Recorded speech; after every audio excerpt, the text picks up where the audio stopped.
nome da pregação de hoje é a bênção do perdão. Vamos ler Salmo 32. Bem-aventurado aquele cuja transgressão é perdoada e cujo pecado é coberto. Bem-aventurado o homem a quem o Senhor não atribuiu culpa e em quem não há engano. Enquanto me calei, meus ossos se consumiam de tanto gemer o dia todo. Porque tua mão pesava sobre mim de dia e de noite. Meu vigor se esgotou como no calor da seca. Confessei-te meu pecado e não encobri minha culpa. Eu disse, confessarei as minhas transgressões ao Senhor. E tu perdoaste a culpa do meu pecado. Assim, todo homem piedoso te fará súplicas em tempo de poder te encontrar. Quando as muitas águas transbordarem, elas não o atingirão. Tu és o meu esconderijo e me preservas da angústia. Tu me cercas com alegres cânticos de livramento. Eu te instruirei e ensinarei o caminho que deves seguir. Eu te darei conselhos sobre a minha vista. Provável que aqui é Deus falando para o salmista. Não sejais como o cavalo, Deus, dizendo, nem como a mula, que não tem entendimento, cuja boca precisa de cabresto e freio, pois de outra forma não se sujeitam a ti. O ímpio tem muitas aflições, mas a misericórdia acompanha quem confia no Senhor. Alegrai-vos no Senhor e regozijai-vos, ó justos. Cantai de júbilo, todos vós que sois retos de coração. Um homem que participou da Ku Klux Klan, que era uma organização que perseguia e matava negros nos Estados Unidos. Torturava-os das maneiras mais cruéis possíveis. Esse homem fez tudo de ruim contra seres humanos. Matou, torturou e conviveu com isso durante décadas, escondendo o seu pecado de tudo e de todos. Mas no fim de sua vida, pouco antes de morrer, não suportando mais aquela angústia, ele confessou para sua esposa. Eu fiz isso, eu fiz isso, eu fiz isso. De alguma maneira, ele buscava a redenção. É uma necessidade humana nos vermos livres da culpa. Agora, assim como esse homem, o ser humano vive atormentado pelo seu pecado e justamente pelo fato de que ele oculta o seu pecado. É exatamente isso que a Escritura declara.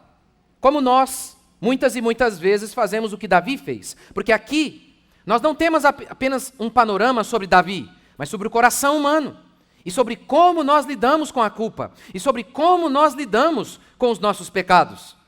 E, naturalmente falando, nós fazemos o que Davi fez. Nós ocultamos, nós nos enganamos. Nós não queremos confessar os nossos erros. Damos das mais variadas desculpas para dizer, não pequei, a culpa não é minha. O tempo todo, atribuímos culpa aos nossos pais, atribuímos culpa aos nossos genes, ao nosso corpo.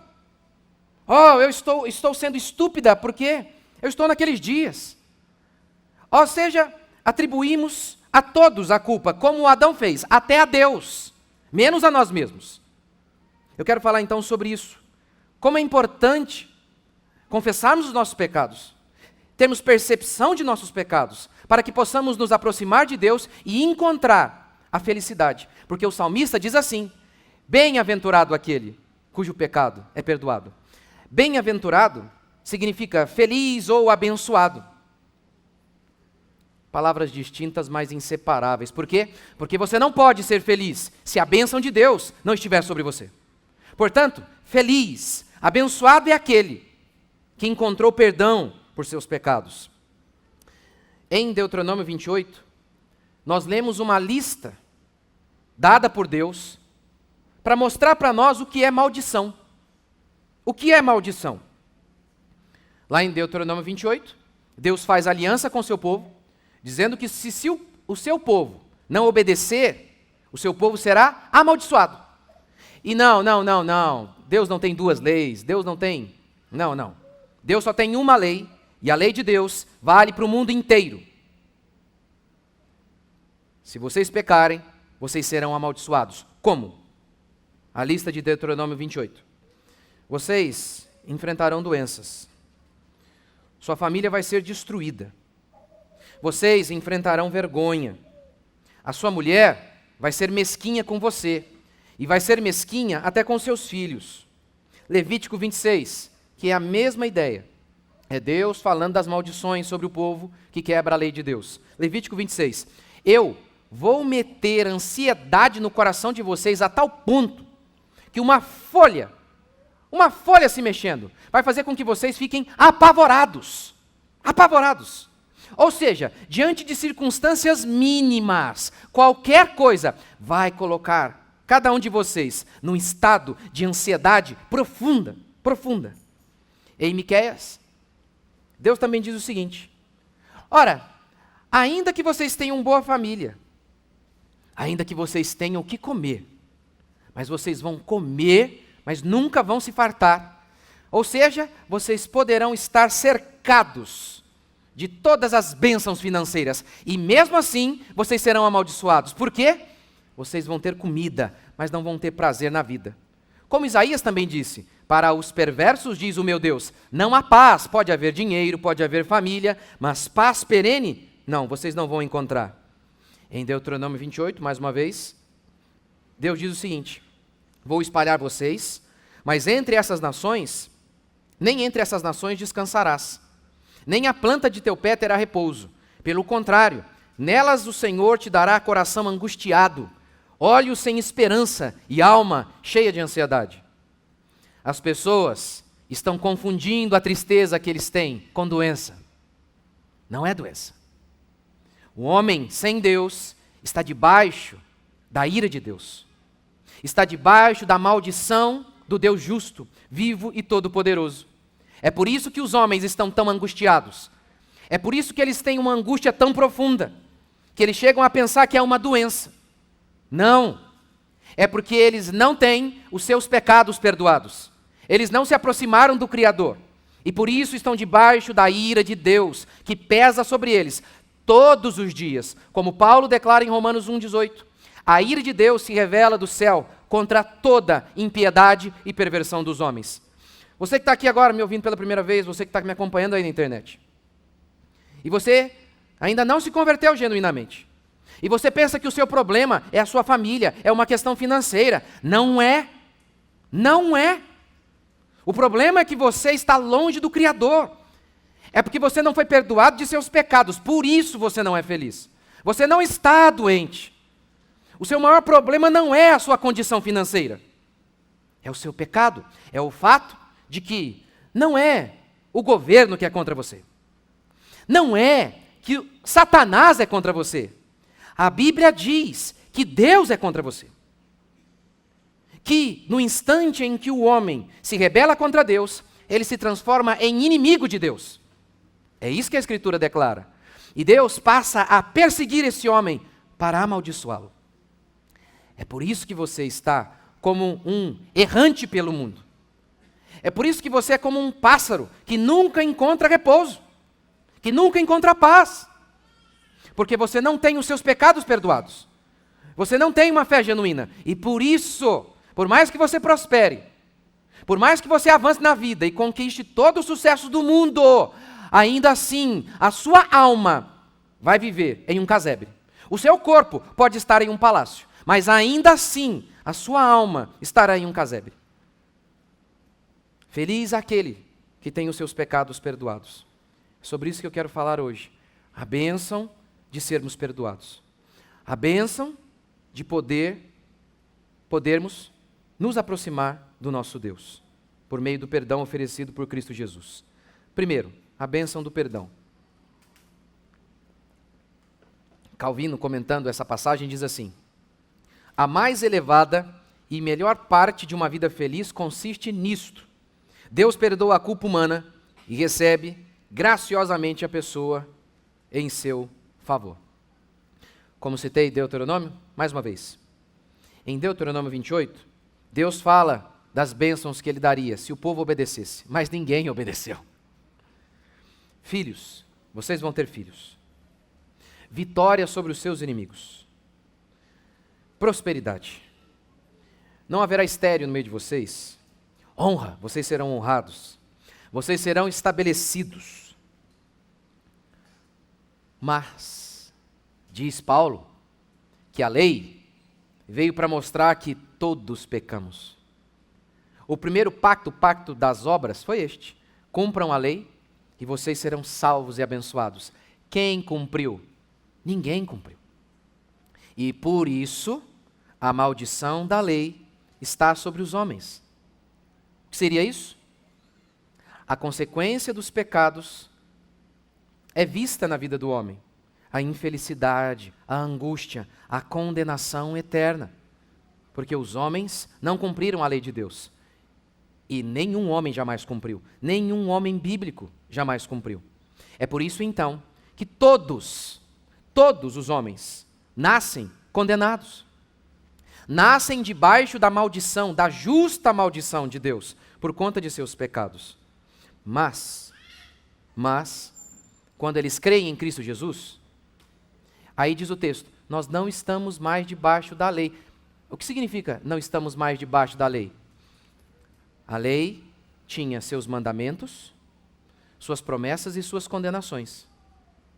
A condenação era esta: se vocês não obedecerem, doenças, desgraça e mais do que isso, condenação eterna. Estar debaixo da lei é estar debaixo de todas essas maldições que Deus disse. Por quê? Porque ninguém jamais cumpriu a lei integralmente. Então todos estão debaixo da lei. Todos os que não são crentes estão debaixo da lei e debaixo de todas essas maldições. Ora, Deus é o justo juiz.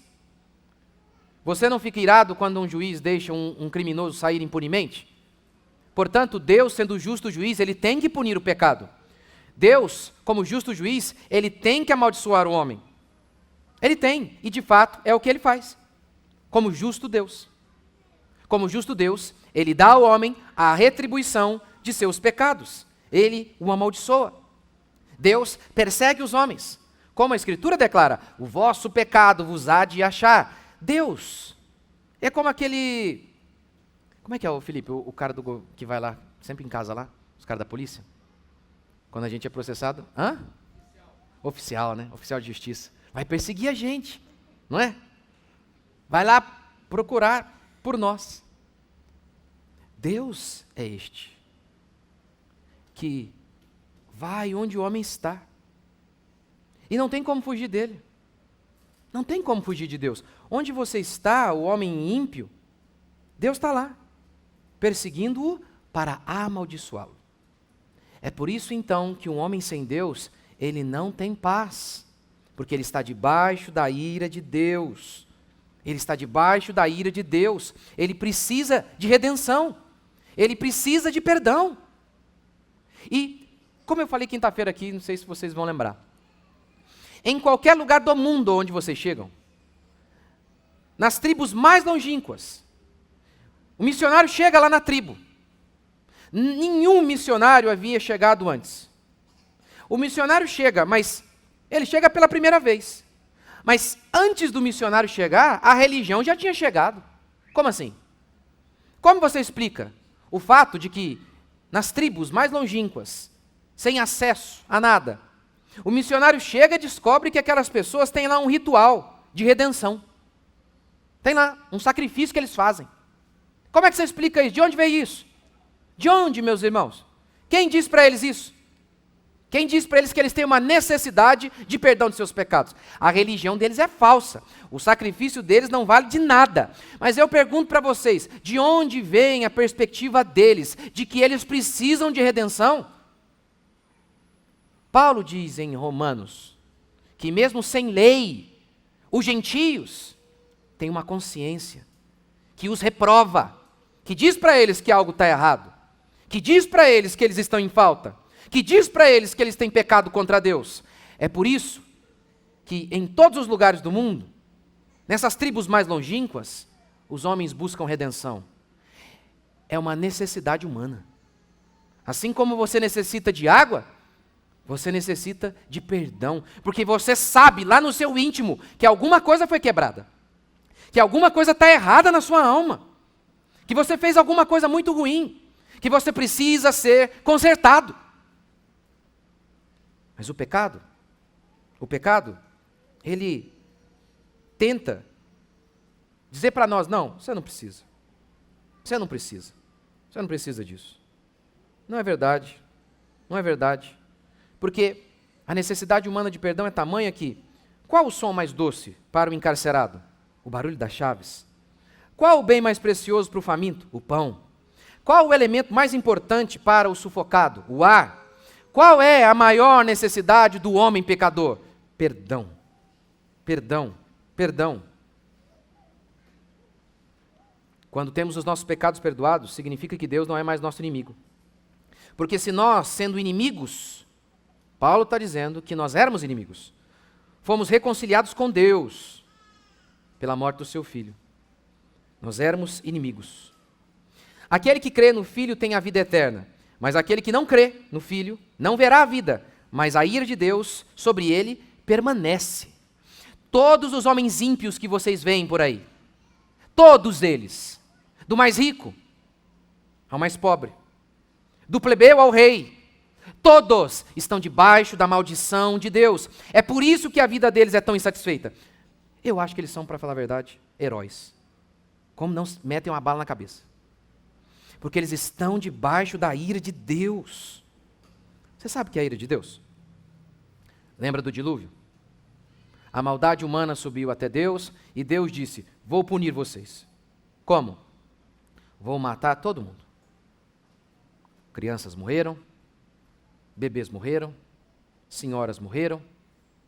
Como eu já disse para vocês tantas vezes, imagine aquela família reunida em casa. Começou a chover. E no início, normal. Começou a chover muito. A água começou a subir. E por todos os lados, a Bíblia diz que não escapou ninguém, somente aqueles que estavam dentro da arca, um símbolo clássico de nosso Senhor Jesus Cristo. Todos que estavam fora pereceram. Todos. Imagine o desespero de ver as águas subindo e não ter lugar para se refugiar. Imagine o pai com a sua mãe, a mãe enferma, lá no quarto, sem poder carregá-lo para algum lugar. Imagine a mãe com o menino no colo. Imagine a casa completamente submersa e a mãe ali, debaixo d'água, olhando para o seu bebê, olhando para o seu marido pela última vez. Acabou. Isso é a ira de Deus. Mas, é óbvio, isso não é nada. Isso não é nada. Porque a Bíblia declara que o homem vai para o inferno. E Daniel fala da ressurreição, em que os homens vão ressurgir, uns para a vida eterna e outros para o horror eterno. Portanto, até o dilúvio, assustadoramente terrível, é nada comparada com a ira de Deus. Ora, o homem sem perdão suportará o que Deus fez o nosso capitão suar sangue. Lembra disso? Lembra? Eu tenho 42 anos. Se eu tenho medo, muitos medos. Muitos. O meu Senhor não. O meu Senhor nunca falou nada para agradar alguém. O meu Senhor nunca regou. Para ninguém. Para ninguém. Esse é o meu Deus. Mas um dia, ele orava no Getsêmani e ele suava sangue. E ele dizia, de maneira angustiada até a morte: passa de mim esse cálice. O que tinha no cálice, eu e você sabemos. Não eram os cravos. Ele não tinha medo dos cravos. Não eram os romanos. Ele não tinha medo dos romanos. O que tinha no cálice, meus irmãos? A ira de Deus. Porque no instante em que ele fosse levantado naquele madeiro, ele iria beber o cálice da ira de Deus. A culpa do homem, a culpa do povo de Deus estaria sobre ele. E a ira de Deus seria descarregada sobre ele. E por isso ele disse: Deus Pai, por que me abandonaste? A ira de Deus esteve sobre ele. Meu Deus. Meu Deus. Imagine o que está reservado para aquele que não crê, para aquele que não teve os seus pecados perdoados. Aquilo que fez o nosso Senhor suar sangue, o único de fato corajoso neste mundo. Imagine. A voz de Cristo é a voz de muitas águas, diz a Escritura. E no verso 6, Davi diz assim: todo homem piedoso te fará súplicas em tempo de poder te encontrar. Quando as muitas águas transbordarem, elas não o atingirão. Provavelmente, Davi aqui está utilizando-se de uma linguagem figurada para retratar a ira de Deus. As águas vão vir sobre você, mas não vão te destruir, como as águas do juízo lá no dilúvio. Como as águas do Mar Vermelho, que se abriram para o povo de Deus, mas depois se fecharam para matar os egípcios. Aquele que tem os seus pecados perdoados, ele passou da morte para a vida. Ele agora é objeto do amor de Deus. Deus agora é favorável a ele. Deus é com ele. Deus cuida dele. Deus guarda dele. Deus guarda. Por isso Davi diz, feliz aquele que tem os seus pecados perdoados. Mas segundo, a maldição do silêncio em relação aos nossos pecados. Davi diz, enquanto me calei, sofri. Os meus ossos estavam sendo destruídos, mas eu confessei e fui salvo. O piedoso Davi está dizendo que relutou em confessar pecado? O homem segundo o coração de Deus está dizendo que ele relutou em confessar pecado? Sim. Sim. Sim. E por que os homens tendem a fazer isso? Jesus disse que ele é a luz do mundo, ele veio ao mundo, mas os homens amaram mais as trevas. Os homens amam os seus pecados.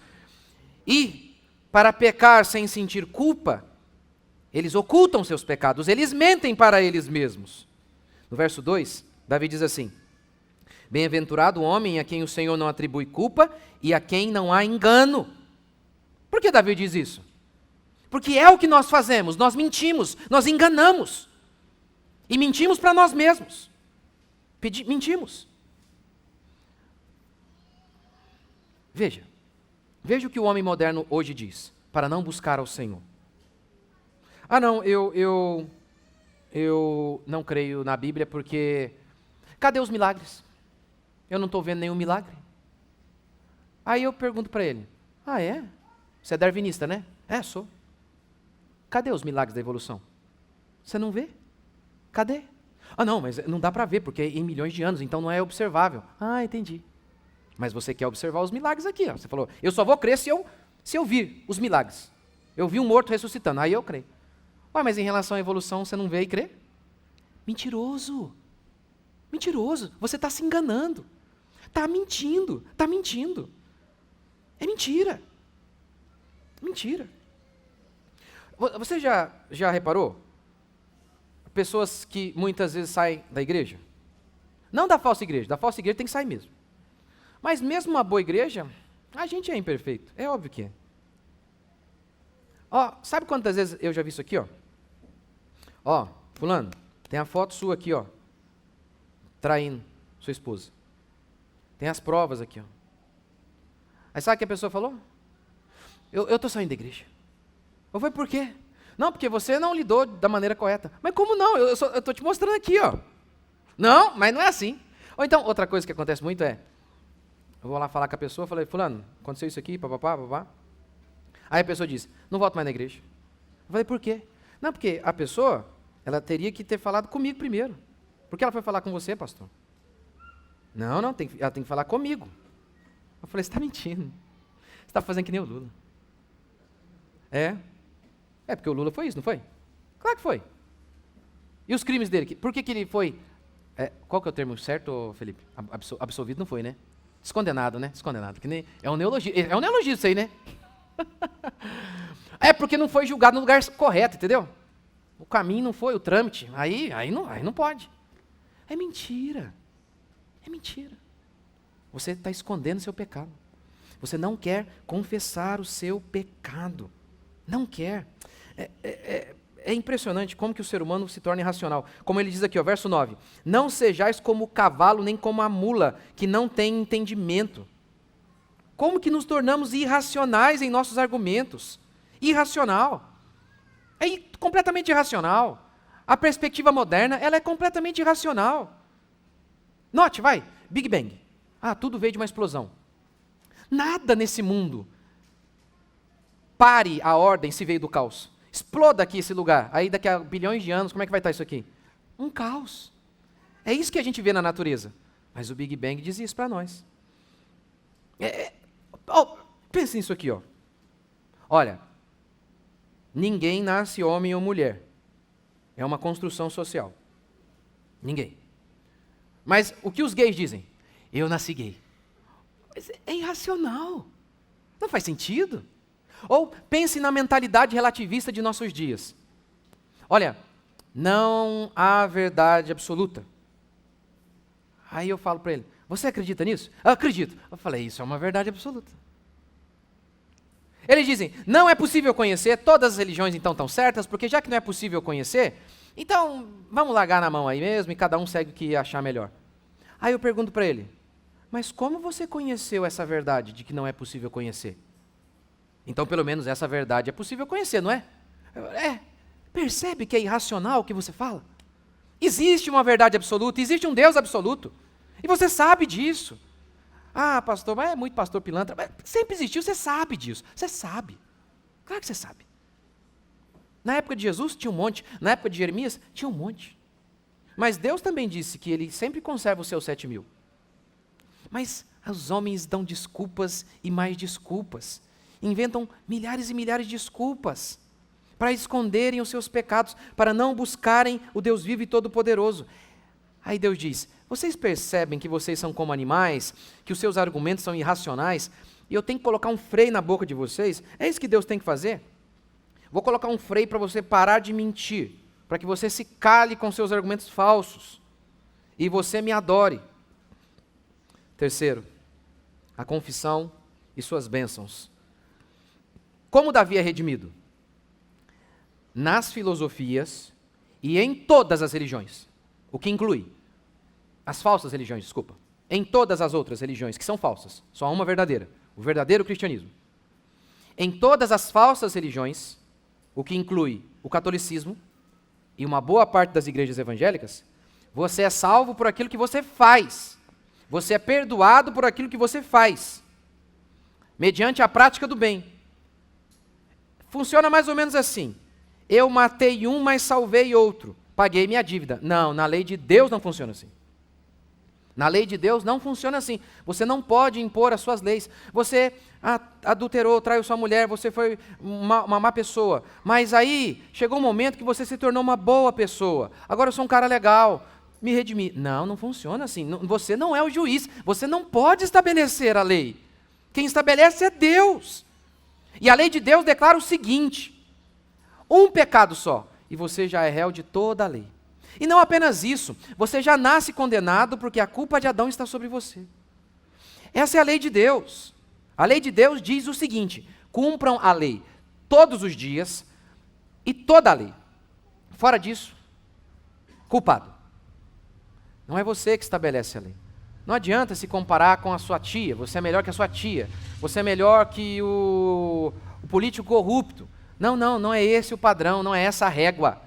A régua é Jesus Cristo, que nasceu sem pecado e viveu sem pecado. Você é assim? Não é. Então você está condenado. Você precisa de perdão. Não há nada que você possa fazer para que você se redima. Outro tem que te redimir. Por isso Davi diz, feliz aquele que tem o seu pecado perdoado. Bem-aventurado. Veja as bênçãos que Davi anuncia. Verso 6. Assim, todo homem piedoso te fará súplica em tempo de poder te encontrar. Quando as muitas águas transbordarem, elas não o atingirão. Uma linguagem figurada para dizer, vocês serão livres do juízo. Vocês serão. O juízo de Deus não vai atingir vocês, porque vocês estão debaixo da bênção de Deus. Aquele que crê passou da morte para a vida. Não há mais condenação. Não há mais, não é possível.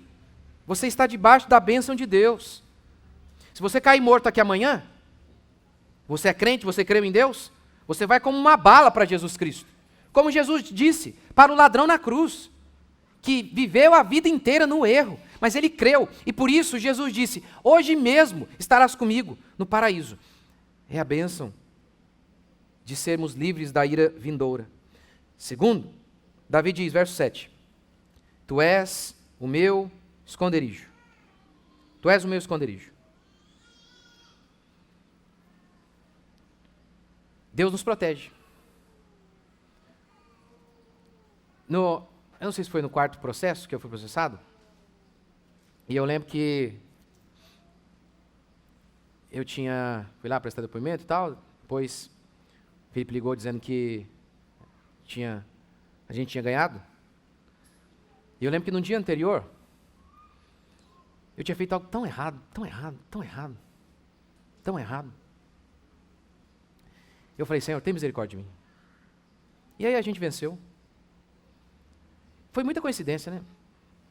Eu fiz algo errado mesmo, foi muito injusto. Logo em seguida. Sempre assim, mas aquilo ali é para que eu tivesse certeza absoluta. Certeza absoluta. Eu estou aqui, eu estou de pé, não é por conta da minha bondade, é a bondade de Deus que é sobre nós. É que o favor de Deus é sobre nós. Ele me redimiu de todos os meus pecados. É por isso que Ele é a meu favor. Porque a sua mão é sobre mim, porque Ele me perdoou. Proteção. Verso 8. Instrução. Eu te instruirei e te ensinarei o caminho que deves seguir. Eu vou te instruir. Eu vou guiar você. Eu vou conduzir você. Vou conduzir seus filhos. Principalmente quem tem filho, eu acho que essa angústia de para que lado vamos? Essa é uma angústia que eu tenho, principalmente meu filho agora tem 16 anos. Para onde a gente vai? Que caminho eu ajudo? Como eu posso ajudar o meu filho no caminho dele? É sempre uma angústia. Que caminho seguir? Que rumo tomar? Na minha vida, no meu trabalho, são muitos ramos para eu estudar, não é possível que eu estude todos. Qual o caminho que eu vou seguir? Quais são as batalhas que eu vou travar? E inúmeras vezes eu me vejo completamente perdido e eu sei que é assim e eu me vejo assim. Se Deus não me conduzir, se Deus não colocar as pessoas certas para me ajudar, os livros certos, porque existem milhões e muitos bons, mas eu preciso daquele que Deus quer que eu leia. Eu preciso da instrução correta para eu seguir o caminho correto. Qual caminho meu ministério vai tomar? Eu não sei. Eu não tenho como saber, porque não tem como saber tudo. Nós somos como Abraão o tempo todo mesmo, cegos no caminho, tendo como lâmpada a fé, tendo a certeza plena de que Deus vai nos instruir, de que Deus vai nos guiar, de que Deus vai nos tocar. É o que Davi está dizendo aqui. Deus vai te instruir, Deus vai te guiar. Deus vai conduzir você. Eu já contei para vocês, né, tantas vezes. Mas eu era garoto e eu já tinha, eu comecei a ter essa percepção de que tinha alguma coisa errada comigo. Eu tinha essa percepção.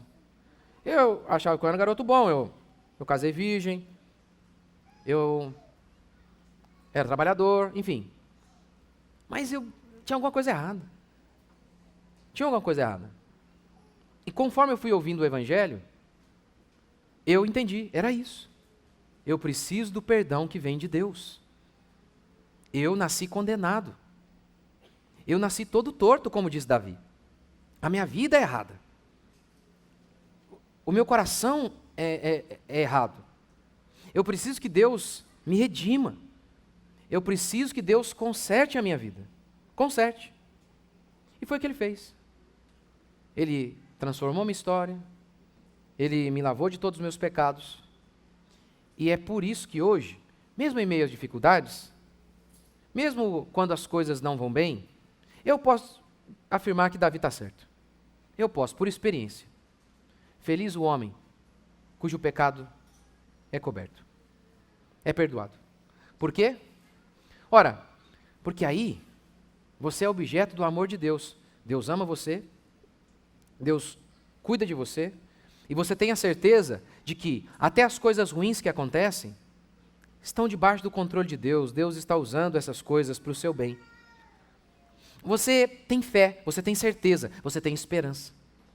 Não importa o que você esteja enfrentando, sabendo que você está debaixo do cuidado de Deus, você não é mais objeto da ira de Deus, mas do amor de Deus, você se levanta e supera qualquer coisa. E acordar todo dia, se lembrando de Lamentações, não tem preço. Não tem. Lamentações declara que as misericórdias do Senhor se renovam a cada manhã. É por isso que Deus não me enforcou à noite enquanto eu dormia. É por isso que eu me levantei mais uma vez hoje e vim aqui pregar para vocês. Porque assim como o sol se levantou, a bondade de Deus também se levantou sobre mim e sobre todos aqueles que creem nele. Você crê? Vamos ficar de pé?